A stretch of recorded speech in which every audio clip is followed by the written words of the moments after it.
Foi dada a largada para as semifinais da Copa Libertadores da América 2023. O Boca Juniors acaba de enfrentar o Palmeiras, empataram em 0-0. O Fluminense recebeu o Internacional, empatou em 2-2. Teve também pela Sul-Americana, também pela semifinal, o jogo entre Corinthians e Fortaleza, que terminou 1-1. A gente vai passar rapidamente por ele também. Vamos então fazer o nosso vídeo aqui da rodada. Sempre lembrando, você que está chegando agora, você pode se inscrever no canal para receber mais vídeos. E vamos lá, vamos para a minha mesa tática, em que a gente vai começar falando do jogo que se encerrou agora mesmo entre Boca Juniors e Palmeiras.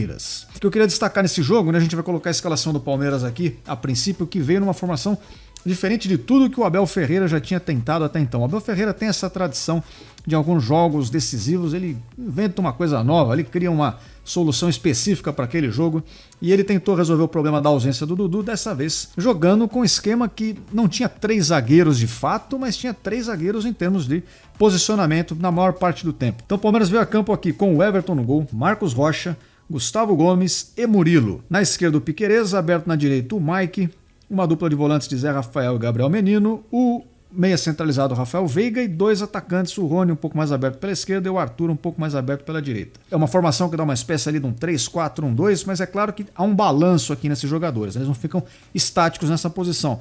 Então sim, em alguns momentos o Marcos Rocha fez um pouco mais o papel de lateral mesmo, embora em boa parte do tempo ele agisse aqui, fechasse mais como um zagueiro. Esses jogadores abertos, tanto o Mike quanto o Piquerez, em alguns momentos recuavam um pouco mais a linha. E no ataque, a ideia do Abel Ferreira é tentar aproveitar melhor o Arthur, que não vinha jogando bem pela direita, com a lesão do Dudu foi deslocado para a esquerda, passou a não jogar bem também, e ele colocou como uma espécie de segundo atacante para compor jogadas ali pelo lado do campo, mas chegar a ter chances de finalizar para ver se sobe o rendimento e recupera esse jogador. Mas não deu muito certo, a verdade é essa. O time do Palmeiras foi quase inoperante no ataque ao longo da partida, teve pouca chance, embora a primeira chance do jogo tenha até sido a do Palmeiras, né? Mas antes da gente falar sobre a história do jogo em si, o grande problema aqui no meu entendimento foi que com essa formação, confesso que quando eu vi, eu falei, pô, até que é uma boa ideia, me parece que tem um potencial aqui disso dar certo. Mas no decorrer do jogo, eu percebi que, dada a disposição tática do Boca Juniors, principalmente no primeiro tempo, isso aqui estava fadado a ser como foi, né? Fadado ao fracasso em termos ofensivos. O time ficou um pouco distante com esses jogadores abertos, o meio-campo não estava bem composto, os jogadores do Palmeiras não têm grande presença física, isso é uma característica do elenco em si, né? São jogadores mais baixos, não tão fortes, então eles não conseguiam preencher muito bem o espaço. O Rafael Veiga ficou muito isolado e distante de todo mundo. E o ataque, como o Boca Juniors não se lançou ao ataque, não jogou com a defesa alta, pressionando lá na frente, a defesa jogou a maior parte do tempo postada e recuada, com a linha lá atrás. Isso quer dizer que os atacantes do Palmeiras não tinham aquele espaço nas costas da defesa para receber bolas assim em profundidade, correndo, disputando com o zagueiro. Quer dizer que eles iam jogar de costas para o gol, mas tanto o Arthur quanto o Rony não são esses jogadores que jogam de costas para o gol. A qualidade deles para receber uma bola, disputar uma bola aérea, fazer um pivô, é muito menor do que seria de um Flaco Lopes, por exemplo. E o jogo se apresentou dessa forma no primeiro tempo. O Boca Juniors não veio, ele respeitou bastante o Palmeiras, né? Então, o time do Palmeiras ficou lançando, esticando bolas para esses dois jogadores baixos, sem força física, sem muita característica de jogar de costas. Então a bola era sempre lançada e rebatida, lançada e rebatida, lançada e rebatida. A bola não parava nos pés do Palmeiras, que, portanto, não criou muitas alternativas de gol. Já do ponto de vista defensivo, vou destacar algumas atuações aqui. O Everton foi muito bem, a dupla de zaga foi muito bem também, tanto o Gustavo Gomes quanto o Murilo principalmente. Piquerez eu achei um pouco abaixo, Marcos Rocha deu alguns espaços, também não gostei. Mike fez uma partida razoável, Zé Rafael uma partida ok. O Gabriel Menino mal, desligado, muito desatento, entregou a posse de bola de graça muitas vezes para a equipe do Boca Juniors, matou até algum dos poucos ataques que o Palmeiras tinha a oportunidade ali de estar construindo. Não foi bem. Rafael Veiga também jogou mal hoje, não conseguiu receber a bola. Quando recebeu, tecnicamente errou aquilo que tentou. Os atacantes também não foi boa, né? Nem do Arthur e nem do Rony. O Rony hoje foi até um pouco melhor que o Arthur, dá pra dizer. Em termos de substituições, o Palmeiras tentou em algum momento jogar aqui com o Luiz Guilherme pela direita, para ver se ganhavam alguma criatividade a mais. Ele não teve tantas chances assim, tentou uma arrancada ali uma hora, acabou não dando certo. Teve a entrada do Fabinho, que acabou indo bem. No pouco tempo que ele ficou em campo, ele acabou desarmando alguns lances importantes ali, ele contribuiu, apesar do pouco tempo em campo. Bom, então é isso, pessoal. Infelizmente o Palmeiras não criou muito. Não foi uma grande partida como um todo também. O Boca Juniors, por sua vez, veio com uma formação de quem tentava buscar o resultado, mas como eu falei, tentava buscar o resultado, usar o fator casa a seu favor, fazer uma vantagem no jogo de ida, mas sem dar muito espaço atrás. Essa postura só muda no segundo tempo, quando o Boca Juniors aí sim avança um pouco mais as linhas, tenta jogar com a defesa mais compactada para pressionar o Palmeiras no campo de defesa, e aí sim o Palmeiras teve algumas chances de puxar contra-ataques, de atacar o espaço vazio nas costas dos defensores. Mas aí acabou não se aproveitando muito disso. Em termos de história do jogo, o Palmeiras teve uma grande chance logo aos 3 minutos, aquela que eu mencionei do Arthur, né, que clareou uma bola dentro da área, teve a chance de bater e bateu para fora.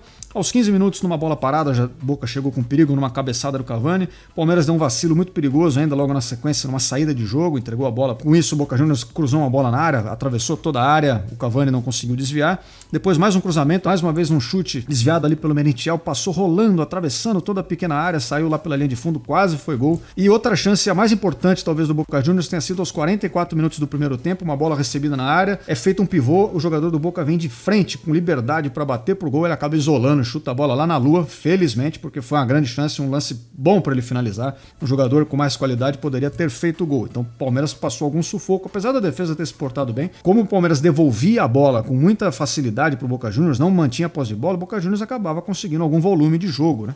Criou essa chance. Já no segundo tempo, como eu falei, o Boca Juniors tentou abafar um pouco mais, os jogadores até pareciam cansados um pouco mais também, enquanto o Palmeiras conseguiu explorar alguns contra-ataques, mas não converteu em grandes finalizações. Numa dessas aí, o Veiga, aos 10 minutos, acabou finalizando, ele finalizou mal, teve uma chance ali que poderia levar um pouco mais de perigo, o jogo ficou um pouco morno, até que aos 23 minutos tem um lance esquisito, o jogador do Boca bate o Everton, espalma uma bola que ganha um efeito, a bola estava quase entrando, mais uma vez o Cavani divide com a zaga, quase que então o Boca Juniors abriu o placar. O Palmeiras teve uma outra grande chance no contra-ataque em que o Veiga acabou se enrolando com a bola, se ele conseguisse enfiar pela direita para o Rony, talvez fosse uma grande chance. Mas o jogo então, em resumo, foi isso. Um jogo bem travado, um jogo muito disputado, por duas equipes que têm dificuldade de fazer gol, tanto o Palmeiras quanto o Boca Juniors têm muita dificuldade de fazer gols, mas são equipes que tomam poucos gols também. São as duas melhores defesas do campeonato. E acabou terminando 0-0. Com esse resultado, em resumo, né, o Palmeiras vai decidir no Allianz Parque, onde obviamente tem condições de vencer. Provavelmente a postura do Boca Juniors vai ser um pouco mais reativa, mas é um jogo então que está em aberto, né? Não dá para dizer que tenha sido um resultado ruim do Palmeiras, acho que ruim mesmo foi a atuação.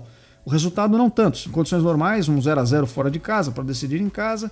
Como não tem aquele critério de gol marcado fora, é um resultado razoável. Segue em aberto essa disputa. No dia anterior, a gente teve, abrindo aí as semifinais, né? O jogo entre Internacional e Fluminense, ou Fluminense Internacional, dado que o Fluminense jogou em casa. Uma partida que, ao contrário do Palmeiras e Boca Juniors, foi muito interessante. Eu comentei com vocês aqui recentemente a final da Copa do Brasil entre São Paulo e Flamengo. Eu falei que foi um jogo que, para quem não torcia para nenhum dos times e queria assistir um jogo de futebol, foi horroroso. Aqui foi o contrário disso. Internacional e Fluminense foi um jogo para assistir divertidíssimo. Agora, não quer dizer que tenha sido tão bem jogado assim, porque o futebol tem essas nuances, né? Nem sempre jogar bem é vencer, nem sempre jogar bem é jogar bonito. Então o jogo teve muito movimento, muitos recursos, muitas coisas acontecendo, muito em função dos times terem dado vacilos. A propósito, eu posso tirar mesa tática aqui também já, né? Aí, vamos voltar para mim, vamos lá. O jogo teve muita alternativa, muito repertório, porque as defesas deram mole em muitos momentos. Mas, como eu falei, para quem está assistindo, divertidíssimo, né? O Internacional tentou fazer uma marcação-pressão bem avançada, colocou o time para correr mesmo atrás da zaga do Fluminense, que saía tocando a bola, como é característica do time, para tentar atrapalhar a construção de jogo. Mas a questão é, fisicamente o time do Internacional parece ter sentido.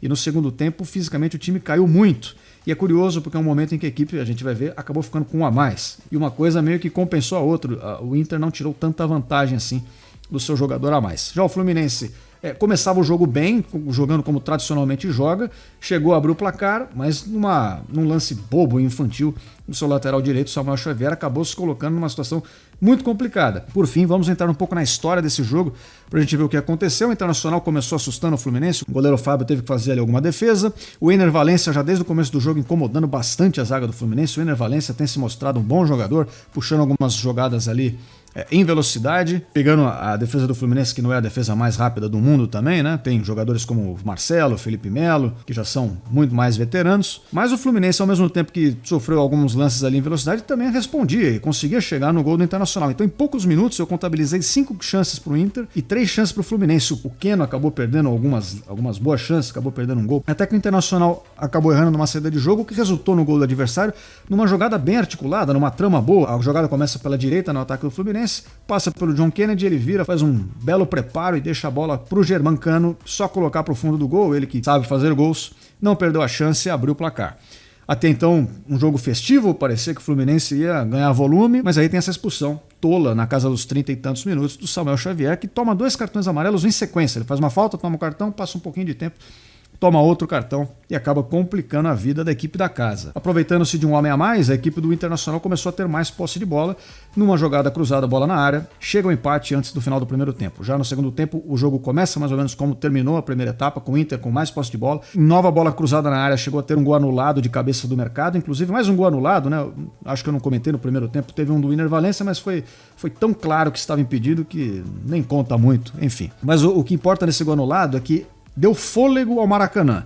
Conforme o gol foi anulado, o Fluminense se inflamou junto da sua torcida. E o time começou a gostar do jogo, como diria Galvão Bueno. Começou a ir pro ataque, mesmo com um a menos, e é nessas horas que a gente sabe o que acontece. Gol do Internacional, evidentemente. O Internacional aproveitou uma chance, mais uma vez uma bola recuperada, uma jogada trabalhada dentro da área, Alan Patrick chuta e marca 2-1. E aí parecia um conto de fadas para a torcida do Inter. Jogando fora de casa, contra o Fluminense, tido como favorito, com um a mais. Viramos o placar, 2-1.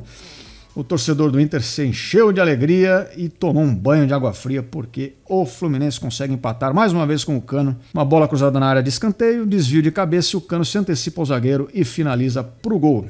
Vale notar que esse escanteio veio de um erro grotesco da defesa do Internacional, do René, que perde a bola e cede o escanteio. Ele que havia falhado na saída de jogo do primeiro tempo, que resultou no primeiro gol também do Fluminense.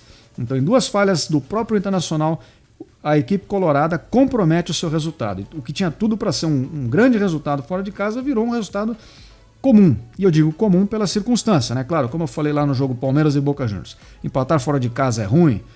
Não necessariamente, é um resultado razoável, mas aí você vê a circunstância do jogo. Com um a mais, tendo virado o placar, estava dominando o jogo até certo momento, aquela situação toda, como se construiu a situação, foi um resultado que acaba sendo muito doloroso para o torcedor do Inter, creio eu. Então não foi tão bom assim. O Internacional acho que se deu por satisfeito muito cedo, poderia ter se aproveitado mais da situação. Decisão então vai para o Beira-Rio, onde mais uma vez a decisão está em aberto. O Internacional tem chance de vencer jogando em casa e o Fluminense também tem chance de vencer o Inter jogando lá. Segue zerada a disputa, está em aberto para a gente ver quem vai para a grande final. E falando em semifinal, só para completar, a gente teve na terça-feira aí o jogo entre Corinthians e Fortaleza, mais uma vez na casa do Corinthians e mais uma vez a arbitragem polêmica. O Fortaleza saiu na frente, fez um gol de cabeça ali em cobrança de escanteio. Um gol que, para que o juiz marcasse, foi um sofrimento. Foi um verdadeiro parto para o juiz marcar. Ele deu perigo de gol. O VAR teve que corrigi-lo ali, porque pouco se entendeu, né? Porque ele não validou o gol logo no primeiro momento. Então o Fortaleza saiu na frente, jogava bem no primeiro tempo. E no segundo tempo cai muito o rendimento do Fortaleza. Teve uma briga ali das torcidas na arquibancada. Quando eu digo da torcida, da própria torcida do Fortaleza. Uma torcida organizada brigando com a outra, disputa de sei lá o que também, coisa de gente maluca, né, como sempre. E dizem os jogadores do Fortaleza que isso os afetou em campo. Eu não sei até que ponto isso é verdade, até que ponto é só um recado, ô, para de brigar aí que vocês estão, né, tá ficando feio pra vocês, pra gente, pra todo mundo. Mas enfim, o Corinthians conseguiu chegar no empate. E a partida terminou 1-1. Mas, antes de terminar a partida, pelo menos 2 lances de pênalti muito questionáveis aconteceram, que seriam em favor da equipe do Leão, que o juiz também deixou rolar. Então o Corinthians tem que se dar por muito satisfeito por ter empatado jogando em casa. O treinador Vanderlei Luxemburgo foi até demitido após a partida, porque ele também dá umas entrevistas que eu vou te falar, viu? O fato de serem engraçadas não quer dizer que não sejam preocupantes, porque ele tem falado cada groselha, o time cada vez joga pior, ele cada vez fala que não, tá jogando bem, tá jogando melhor. Fora aqueles papos de que se você não tomar uma decisão na vida, você faz necessidades nas calças, umas metáforas malucas lá que ninguém entende, mas tudo bem. Então esse é o ponto. O desempenho foi tão ruim que a torcida vaiou o time. A torcida do Corinthians, que não é muito de vaiar o time, no final da partida vaiou o time porque o rendimento foi realmente ruim, quase não atacou o Fortaleza. E se o Leão tivesse numa noite normal, em que ele joga um pouco melhor do que jogou, ele teria provavelmente vencido. Fora os lances polêmicos, pênalti não dado, etc, etc. Segue em aberta a disputa e do outro lado, na outra chave, tem a disputa entre LDU e Defensa e Justiça. A equipe da LDU venceu o primeiro jogo por 3-0 e muito provavelmente então será o adversário na final de um desses 2 brasileiros. Tá certo? Então a gente vai continuar acompanhando aqui no canal tudo que está acontecendo aqui nos nossos campeonatos. Para você receber mais vídeos, você já sabe, você pode se inscrever aqui no canal. Eu espero todos vocês aqui em breve e até a próxima. Fui!